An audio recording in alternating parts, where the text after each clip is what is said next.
খুব বড় একটা প্রশ্ন করতে চলেছি। এই সংসারের সবথেকে বেশি সুখী কে? এবার কেউ বলবে সেই ব্যক্তি যিনি সবথেকে বেশি ধনী, যার কাছে সবথেকে বেশি ধন আছে, আভূষণ আছে, স্বর্ণ আছে। কেউ বলবেন কোনো রাজ্যের রাজা, কারণ তিনি শাসন করতে পারেন, তার আদেশ ছাড়া কোনো কাজ সম্ভব নয়, ইত্যাদি ইত্যাদি। এর উত্তর যদি আমি দিই, তাহলে এটুকুই বলবো, সংসারের সবথেকে সুখী ব্যক্তি হলেন তিনি যিনি সন্তুষ্ট। তার কাছে সন্তোষরূপী ধন আছে, যা তাকে সুখী রাখে। এবার এই সন্তুষ্টি সেটা কিভাবে আসে জীবনে? এটা আসে ধৈর্যের কারণে। ধৈর্যের এই অনুভূতি অত্যন্ত শক্তিশালী। এই ধৈর্যই কিন্তু আমাদের ধরিত্রীকে ধরিত্রী মাতা করে তোলে, কারণ ধরিত্রী মাতা ধারণ করেন, সহ্য করেন, ধৈর্য ধরেন এবং নিজের কর্ম করতে থাকেন। সেটা ধৈর্যই ছিল মাতা সীতার মধ্যে, যা রাবণের অন্ত করে দিল। এই ধৈর্যের কারণেই নারায়ণ কুর্ম অবতার ধারণ করেছিলেন, বড় একটা পর্বতকে পৃষ্ঠে ধারণ করেছিলেন এবং সমুদ্র মন্থনকে সম্ভব করেছিলেন। সেই জন্য সর্বপ্রথম মনের মধ্যে ধৈর্যকে নিয়ে আসুন। এই ধৈর্যই আপনাকে সন্তুষ্টির পথে নিয়ে যাবে, আর এই সন্তুষ্টি আপনাকে লোভ, মোহ এবং লালসার পথ থেকে দূরে নিয়ে সুখের পথে নিয়ে যাবে। আর তখন এই মন প্রসন্ন হয়ে বলবে, রাধা রাধা। এই সংসারে এমন কখনোই হবে না যে আপনি কিছু একটা করলেন কিন্তু তার মূল্য আপনাকে দিতেই হলো না। যে কোনো কাজের জন্য, যে কোনো কর্মের জন্য আপনাকে মূল্য দিতেই হবে। প্রকৃতিও আমাদের এটাই শেখায়। আকাশে দেখুন সূর্যকে, প্রত্যেকদিন আমাদের প্রকাশ প্রদান করেন। এনাকে সূর্যনারায়ণ বলা হয়। ইনি কি মূল্য প্রদান করেন? নিজে জ্বলতে থাকেন। ধরিত্রী মাতা, এই ভূমি, ইনি কি মূল্য প্রদান করেন? প্রহার সহ্য করেন। আমরা এই ধরিত্রীতে প্রহার করে মাটি খুঁড়ে তাতে বীজ বপন করি, তবেই আমরা অন্ন লাভ করি, তবেই ফসল পাই। জীবনে যদি আপনাকে সফল হতে হয়, সম্মান পেতে হয়, যশ পেতে হয়, তাহলে আপনাকে মূল্য দিতেই হবে। যদি আপনি সাফল্য লাভ করতে চান, তাহলে দিন রাত আপনাকে ত্যাগ করতে হবে, যেখানে সমগ্র সংসার সন্তোষ অনুভব করছে, আর আপনাকে করতে হচ্ছে পরিশ্রম। যদি আপনি সম্মান প্রাপ্ত করতে চান, তাহলে আপনাকে সেই সুখ ত্যাগ করতে হবে যা সবার কাছে রয়েছে। যদি আপনি যশ লাভ করতে চান, তাহলে নিজের অন্তরকে মেরে ফেলা আপনাকে শিখতে হবে, তবেই আপনি যশ লাভ করবেন। জীবনে শুধুমাত্র ধন মূল্যবান নয়, কিন্তু এই যে মূল্যের কথা আমি বলছি, সেটা যদি আপনি দিতে পারেন, তাহলে নিশ্চিত রূপে এটা আপনাকে আরো মূল্যবান করে তুলবে, নিশ্চিত রূপে গড়ে তুলবে। তাহলে এটাই করুন, আর আমার সাথে ভালোবেসে বলুন, রাধা রাধা। असतो मा सद्गमय, तमसो मा ज्योतिर्गमय, মৃত্যুর্মা মৃতঙ্গময়। জ্ঞান সেটাই যা অসত্য থেকে সত্যের পথে চালিত করে। প্রকাশ সেটাই যা অন্ধকার থেকে আলোর পথে নিয়ে আসে। জীবন সেটাই যা মৃত্যু থেকে অমরত্বের পথে নিয়ে যায়।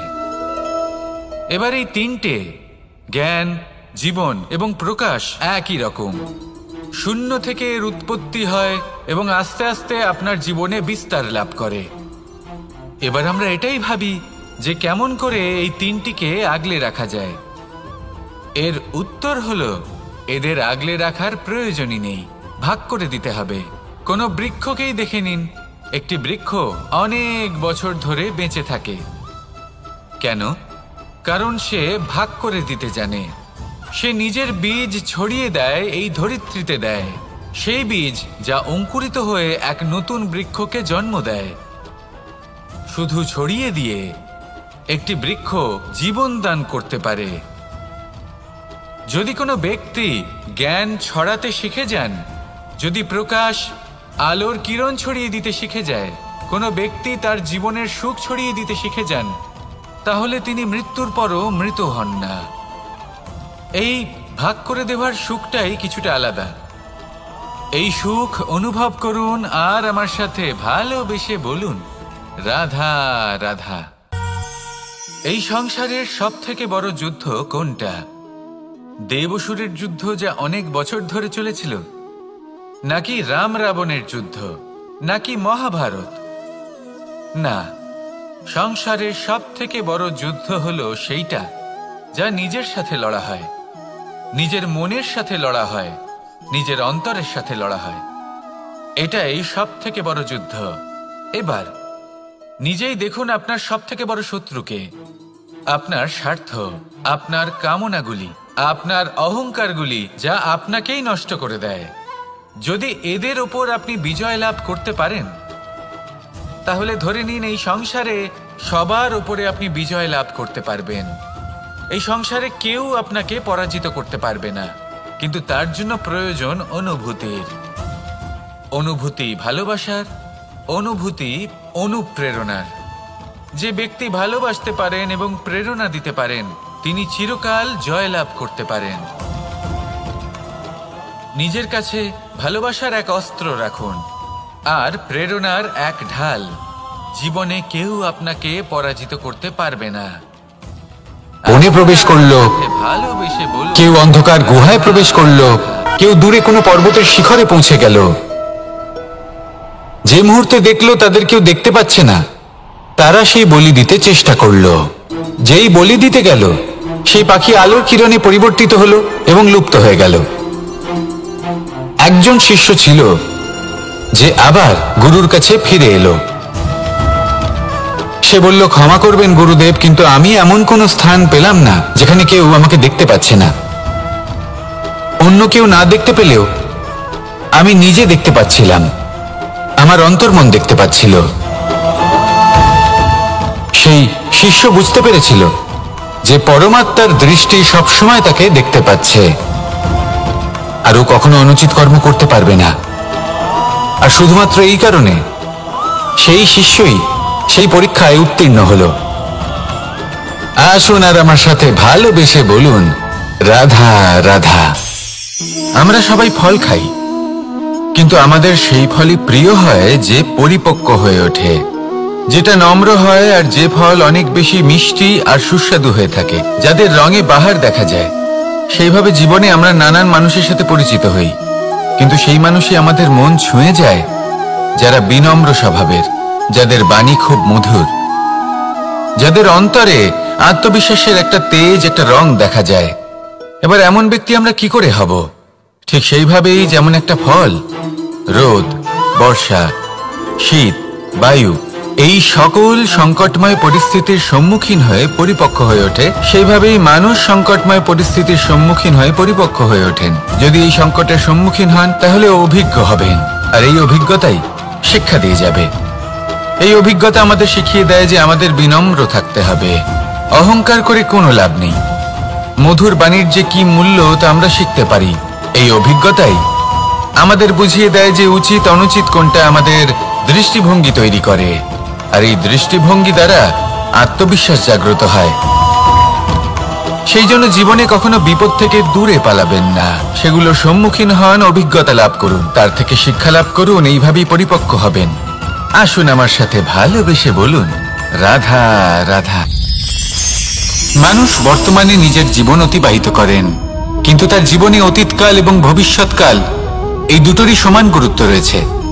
অতীতকাল অতিবাহিত হয়ে গেছে এবং সেটা জীবিত থাকে আমাদের স্মৃতি হিসেবে, এবং ভবিষ্যৎ হলো সেটাই যেটা আমরা শুধুমাত্র কল্পনাই করতে পারি।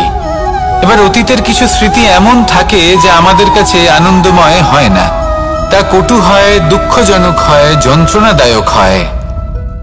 আমরা যা কিছুই করি তা বদলে ফেলতে পারবো না, কিন্তু ভবিষ্যৎকাল সেটা আমরা রচনা অবশ্যই করতে পারি, যদি আজ আমরা শ্রেষ্ঠ কর্ম করি। যদি আজকের এই দিনটা আমরা আনন্দের সাথে অতিবাহিত করি, সুখের সাথে অতিবাহিত করি, এক একটা মুহূর্ত আমরা আনন্দ এবং ভালোবাসার সাথে অতিবাহিত করি, আপনার আজকের এই কর্ম আপনার ভবিষ্যৎ নির্ধারণ করবে। আজ আপনি যেভাবে জীবন কাটাবেন তা ভবিষ্যতে গিয়ে অতীতকালে পরিণত হবে।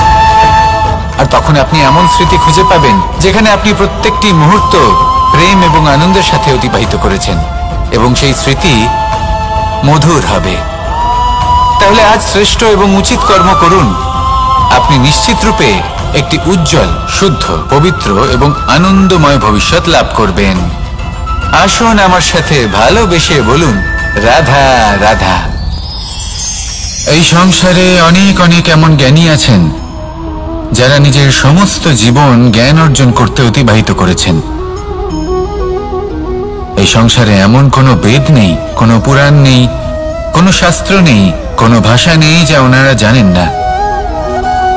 এমন কোনো বিষয় নেই যা নিয়ে ওনারা কোনো বক্তব্য রাখতে পারবেন না। কিন্তু আমরা এই সকল জ্ঞানীকে কি ভালোবাসতে পারি? এনাদের সকলকে সম্মান করতে পারি না। কারণটা কি? দেখুন, বেদ পড়া একটি আলাদা বিষয়, বেদনা বুঝতে পারা অন্য ব্যাপার। এবং বেদনা বোঝার জন্য, সেই জ্ঞান লাভ করার জন্য আপনাকে মন থেকে করুণা এবং প্রেমের সঠিক অর্থ বুঝতে হবে। সামনের ব্যক্তির বেদনা বুঝতে হবে, তার যন্ত্রণাকে বুঝতে হবে। তারপর যে জ্ঞান আপনি অর্জন করেছেন বেদ থেকে, পুরাণ থেকে, শাস্ত্র থেকে, তা প্রয়োগ করে তার বেদনার নিবারণ করা, সেটা বেশি গুরুত্বপূর্ণ। সেই জন্য জীবনে শুধুমাত্র শাস্ত্র এবং বেদ পড়ে জ্ঞান অর্জন করতে সময় নষ্ট করবেন না। মন থেকে প্রেমের কি অর্থ সেই বিষয়ে জ্ঞান লাভ করার চেষ্টা করুন। করুণাও বুঝতে চেষ্টা করুন। একজন শ্রেষ্ঠ ব্যক্তি হয়ে উঠুন আর আমার সাথে ভালোবেসে বলুন, রাধা রাধা।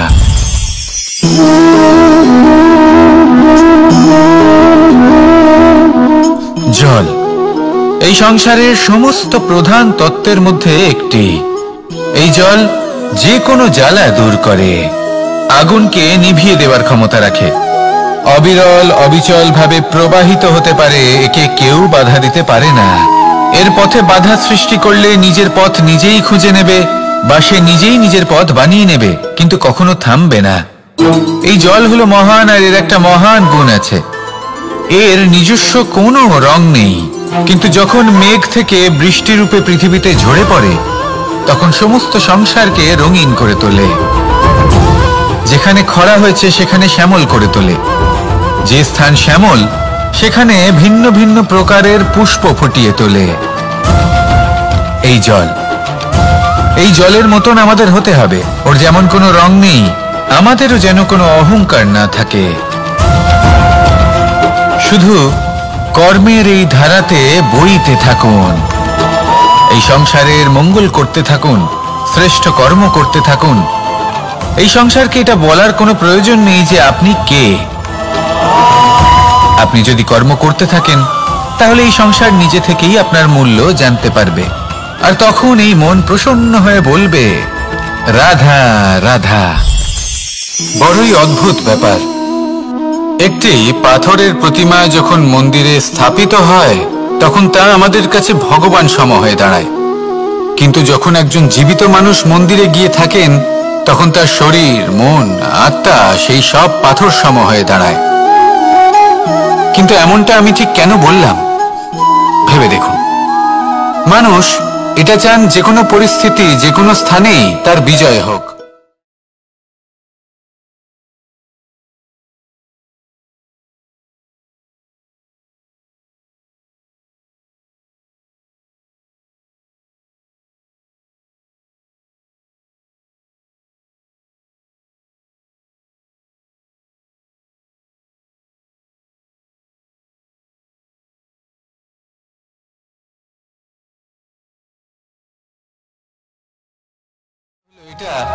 যে মন্দিরে যে ভগবানকে সে প্রসন্ন করতে যাচ্ছে, তাকে সে তখনই খুঁজে পাবে যখন পূর্ণরূপে সে সমর্পিত থাকবে।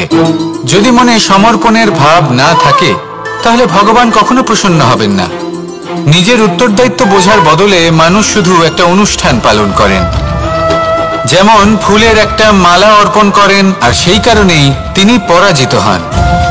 আপনি ফুলের মালা অর্পণ করুন, প্রসাদ অর্পণ করুন, কিন্তু মনের মধ্যে পূর্ণ সমর্পণের ভাব থাকা প্রয়োজনীয়। তবেই আপনি মন্দিরে গিয়েও প্রাণবন্ত হয়ে থাকতে পারবেন। তবেই ঈশ্বরকে প্রসন্ন করতে পারবেন। আসুন আমার সাথে ভালোবেসে বলুন, রাধা রাধা। মানুষের দুটো রূপ রয়েছে। এক, আমাদের এই মুখ, যা শুধুই চোখে দেখা যায়। আর দ্বিতীয়, আমাদের এই মন, যা শুধুমাত্র অন্তরাত্মা দ্বারা দেখা যায়। এবার আমাদের এই মুখ, তা ঈশ্বর সকলকেই আগে থেকেই প্রদান করেছেন। কিন্তু এই মন কেমন হবে তা আমাদের জীবনের অনুভূতি এবং আমাদের জীবনের লক্ষ্য এগুলি সুনিশ্চিত করে। অর্থাৎ নেত্র দিয়ে দেখা যায় আমাদের এই মুখ, তা শুধুই এই কারণে প্রয়োজন যাতে সংসার আমাদের দেখতে পায়, আমাদের চিনতে পারে। কিন্তু যদি এই সংসারে আপনি প্রকৃত অর্থে মান সম্মান লাভ করতে চান, তাহলে নিজের অন্তরাত্মাকে আপনাকে বিকশিত করতেই হবে।